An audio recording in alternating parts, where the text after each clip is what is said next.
Tarzan of the Apes by Edgar Rice Burroughs. Chapter 2. The Savage Home. Nor did they have long to wait, for the next morning as Clayton was emerging on deck for his accustomed walk before breakfast, a shot rang out, and then another, and another. The sight which met his eyes confirmed his worst fears. Facing the little knot of officers was the entire motley crew of the Fuwalda, and at their head stood Black Michael. At the first volley from the officers the men ran for shelter, and from points of vantage behind masts, wheelhouse, and cabin they returned the fire of the 5 men who represented the hated authority of the ship. 2 of their number had gone down before the captain's revolver. They lay where they had fallen between the combatants. But then the first mate lunged forward upon his face, and at a cry of command from Black Michael, the mutineers charged the remaining 4. The crew had been able to muster but 6 firearms, so most of them were armed with boat-hooks, axes, hatchets, and crowbars. The captain had emptied his revolver and was reloading as the charge was made. The second mate's gun had jammed, and so there were but 2 weapons opposed to the mutineers as they bore down upon the officers, who now started to give back before the infuriated rush of their men. Both sides were cursing and swearing in a frightful manner, which, together with the reports of the firearms and the screams and groans of the wounded, turned the deck of the Fuwalda into the likeness of a madhouse. Before the officers had taken a dozen backward steps, the men were upon them. An axe in the hands of a burly negro cleft the captain from forehead to chin, and an instant later the others were down, dead or wounded from dozens of blows and bullet wounds. Short and grisly had been the work of the mutineers of the Fuwalda, and through it all John Clayton had stood leaning carelessly beside the companionway, puffing meditatively upon his pipe, as though he had been but watching an indifferent cricket match. As the last officer went down, he thought it was time that he returned to his wife, lest some members of the crew find her alone below. Though outwardly calm and indifferent, Clayton was inwardly apprehensive and wrought up, for he feared for his wife's safety at the hands of these ignorant half-brutes into whose hands fate had so remorselessly thrown them. As he turned to descend the ladder, he was surprised to see his wife standing on the steps almost at his side. "How long have you been here, Alice?" "Since the beginning," she replied. "How awful, John! Oh, how awful! What can we hope for at the hands of such as those?" "Breakfast, I hope," smiling bravely in an attempt to allay her fears. "At least," he added, "I'm going to ask them. Come with me, Alice. We must not let them think we expect any but courteous treatment." The men had by this time surrounded the dead and wounded officers, and without either partiality or compassion proceeded to throw both living and dead over the sides of the vessel. With equal heartlessness they disposed of their own dead and dying. Presently one of the crew spied the approaching Claytons, and with a cry of "Here's 2 more for the fishes," rushed towards them with uplifted axe. But Black Michael was even quicker, so that the fellow went down with a bullet in his back before he had taken a half-dozen steps. With a loud roar, Black Michael attracted the attention of the others, and pointing to Lord and Lady Greystoke, cried, "These here are my friends, and are to be left alone, d'ye understand? I'm captain of this ship now, and what I says goes," he added, turning to Clayton. "Just keep to yourselves, and nobody'll harm ye," and he looked threateningly on his fellows. The Claytons heeded Black Michael's instructions so well that they saw but little of the crew and knew nothing of the plans the men were making. Occasionally they heard faint echoes of brawls and quarreling among the mutineers, and on 2 occasions the vicious bark of firearms rang out on the still air.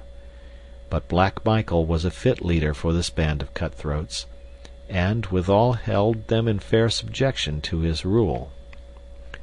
On the 5th day following the murder of the ship's officers, land was sighted by the lookout.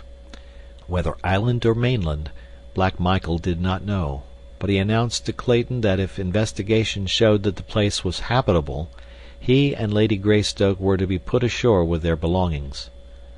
"You'll be all right there for a few months," he explained, "and by that time we'll have been able to make an inhabited coast somewhere and scatter a bit.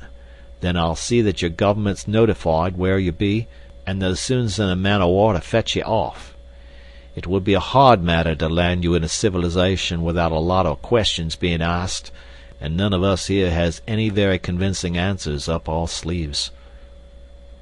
Clayton remonstrated against the inhumanity of landing them upon an unknown shore, to be left to the mercies of savage beasts, and possibly still more savage men. But his words were of no avail, and only tended to anger Black Michael, so he was forced to desist and make the best he could of a bad situation. About 3 o'clock in the afternoon they came about off a beautiful wooded shore opposite the mouth of what appeared to be a landlocked harbor. Black Michael sent a small boat filled with men to sound the entrance, in an effort to determine if the Fuwalda could be safely worked through the entrance. In about an hour they returned, and reported deep water through the passage as well as far into the little basin.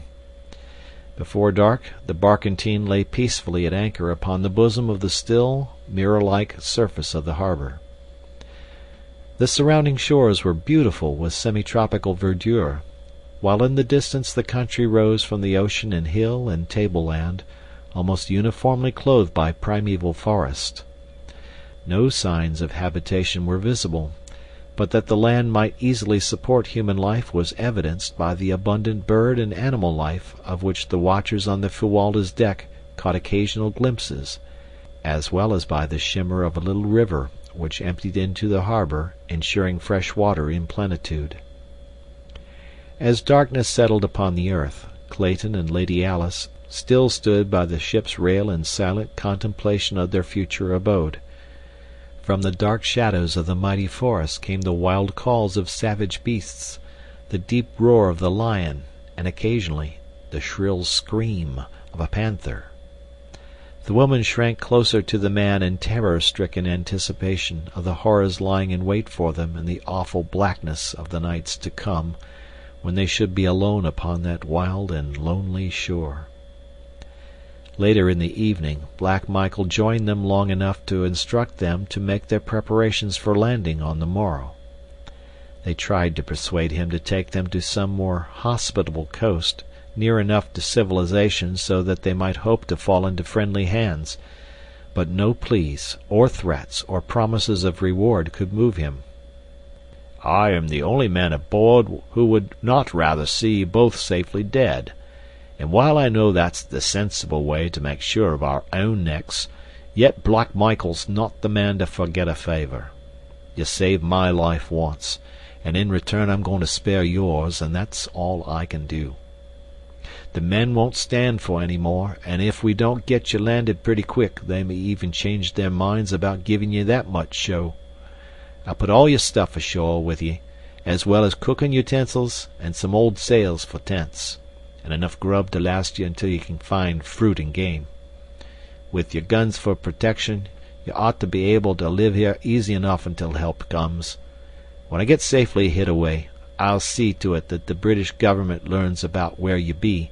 For the life of me I couldn't tell 'em exactly where, for I don't know myself, but they'll find you all right." After he had left them, they went silently below, each wrapped in gloomy forebodings. Clayton did not believe that Black Michael had the slightest intention of notifying the British government of their whereabouts, nor was he any too sure but that some treachery was contemplated for the following day, when they should be on shore with the sailors who would have to accompany them with their belongings. Once out of Black Michael's sight, any of the men might strike them down, and still leave Black Michael's conscience clear. And even should they escape that fate, was it not but to be faced with far graver dangers? Alone he might hope to survive for years, for he was a strong, athletic man. But what of Alice, and that other little life so soon to be launched amidst the hardships and grave dangers of a primeval world? The man shuddered as he meditated upon the awful gravity, the fearful helplessness of their situation. But it was a merciful providence which prevented him from foreseeing the hideous reality, which awaited them in the grim depths of that gloomy wood. Early next morning, their numerous chests and boxes were hoisted on deck and lowered to waiting small boats for transportation to shore.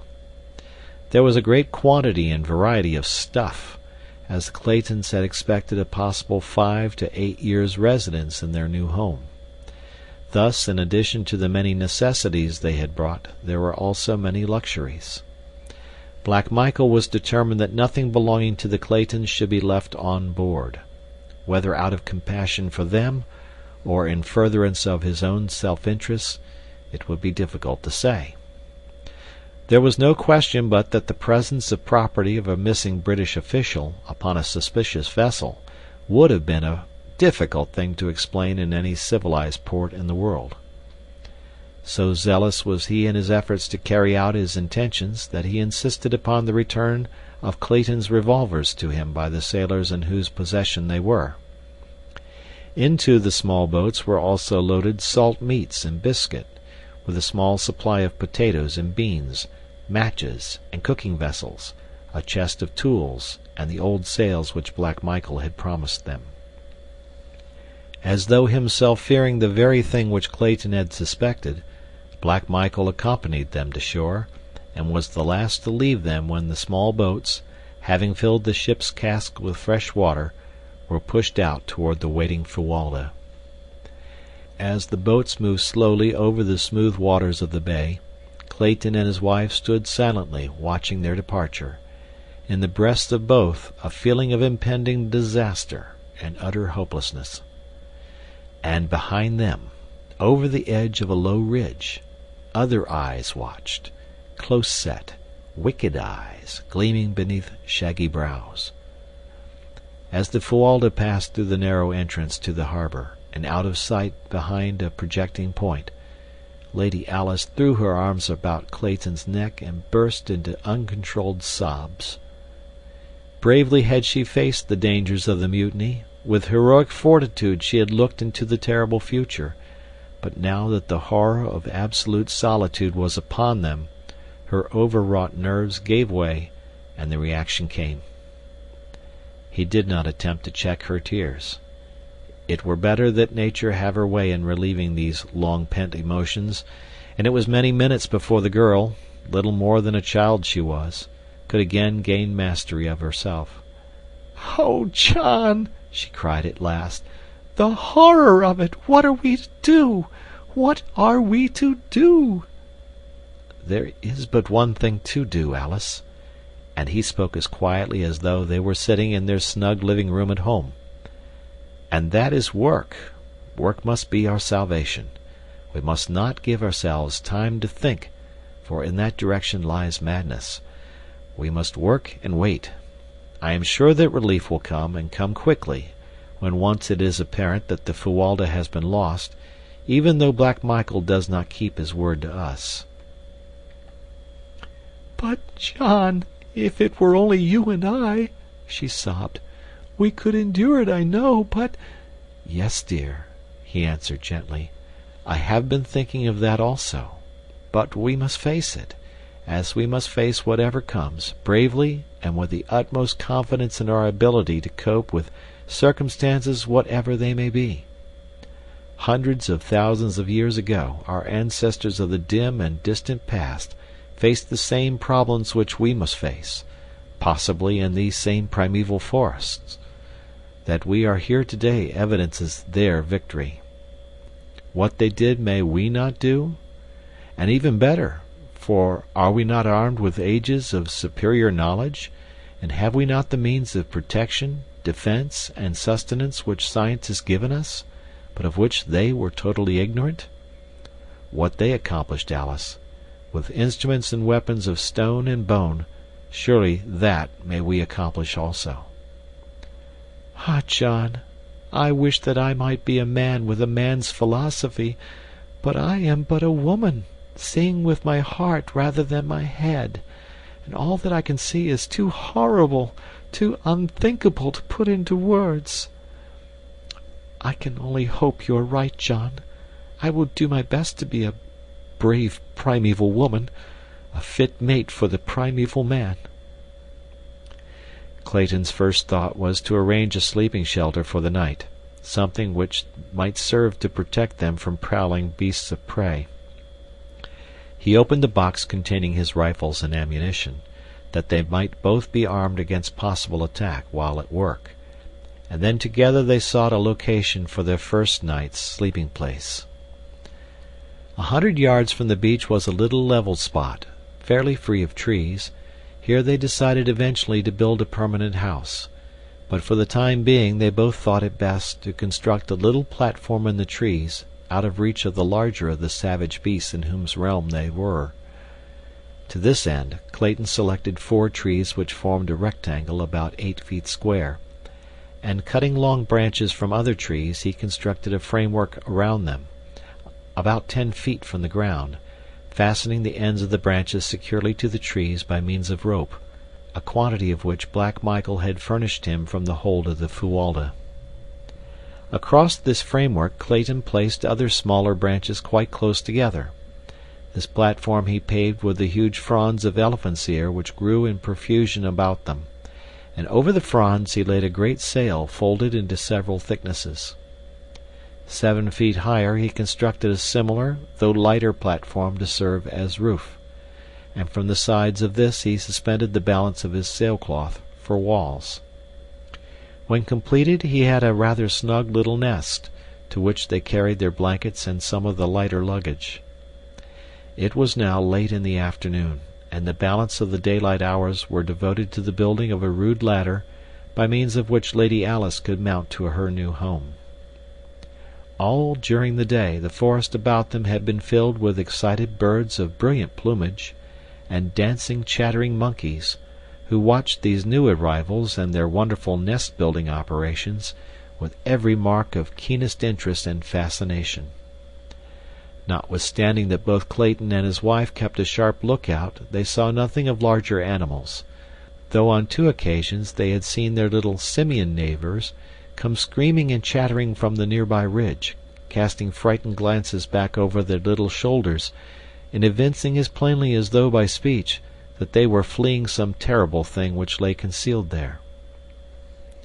Just before dusk Clayton finished his ladder, and filling a great basin with water from the nearby stream, the two mounted to the comparative safety of their aerial chamber. As it was quite warm, Clayton had left the side curtains thrown back over the roof, and as they sat like Turks upon their blankets, Lady Alice, straining her eyes into the darkening shadows of the wood, suddenly reached out and grasped Clayton's arms. "John," she whispered, "look! What is it, a man?" As Clayton turned his eyes in the direction she indicated, he saw silhouetted dimly against the shadows beyond a great figure standing upright upon the ridge. For a moment it stood as though listening, and then turned slowly and melted into the shadows of the jungle. "What is it, John?" "I do not know, Alice," he answered gravely. "It is too dark to see so far, and it may have been but a shadow cast by the rising moon." "No, John. If it was not a man, it was some huge and grotesque mockery of man. Oh, I am afraid!" He gathered her into his arms, whispering words of courage and love into her ears. Soon after, he lowered the curtain walls, tying them securely to the trees so that, except for a little opening toward the beach, they were entirely enclosed. As it was now pitch dark within their tiny eyrie, they lay down upon their blankets to try to gain, through sleep, a brief respite of forgetfulness. Clayton lay facing the opening at the front, a rifle and a brace of revolvers at his hand. Scarcely had they closed their eyes than the terrifying cry of a panther rang out from the jungle behind them.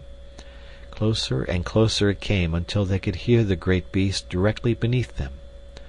For an hour or more they heard it sniffing and clawing at the trees which supported their platform, but at last it roamed away across the beach, where Clayton could see it clearly in the brilliant moonlight, a great handsome beast, the largest he had ever seen. During the long hours of darkness they caught but fitful snatches of sleep, for the night noises of a great jungle teeming with myriad animal life kept their overwrought nerves on edge, so that 100 times they were startled to wakefulness by piercing screams, or the stealthy moving of great bodies beneath them. End of chapter.